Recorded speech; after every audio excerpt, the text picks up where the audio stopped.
Pemirsa, hari ini sudah masuk hari ketiga penerapan pembatasan sosial berskala besar di Jakarta, tapi ini masih diwarnai kekurang patuhan warga. Operasi digelar petugas demi penegakan PSBB ini. Ya, selain pelanggaran oleh kendaraan pribadi, pelanggaran ini juga dilakukan oleh sejumlah angkutan umum. Petugas pun terpaksa akhirnya harus menindak para pelanggar PSBB ini.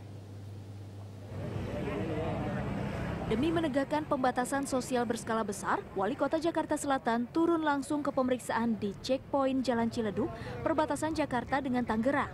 Hasilnya, masih banyak pelanggaran yang dilakukan warga, baik dalam menjaga social distancing di angkutan umum, ataupun pengendara motor yang tidak mengenakan masker.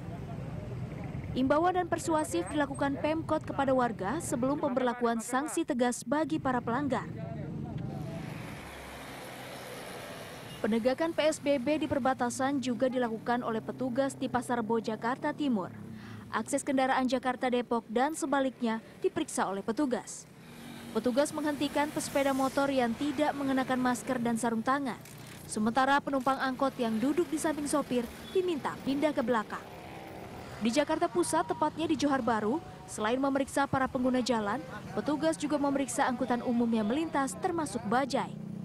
Kedapatan melakukan pelanggaran, petugas akhirnya meminta turun penumpang bajai yang melebihi kapasitas. Di Jakarta Utara, penegakan PSBB diwarnai protes warga Kecamatan Koja. Warga memprotes pembongkaran bangunan yang dilakukan petugas. Setelah diberi pengarahan petugas, warga akhirnya tidak bisa berbuat banyak dan menurut. Razia penegakan PSBB tidak hanya di siang hari saja. Di Jalan Daan Mogot, Jakarta Barat, petugas melakukan penegakan sampai malam hari. Selain penegakan kepada pengendara kendaraan bermotor, petugas juga melakukan penegakan kepada penumpang angkutan umum.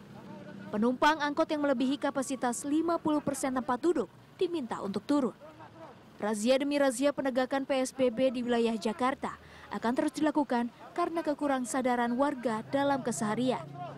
Tim Liputan Trans 7.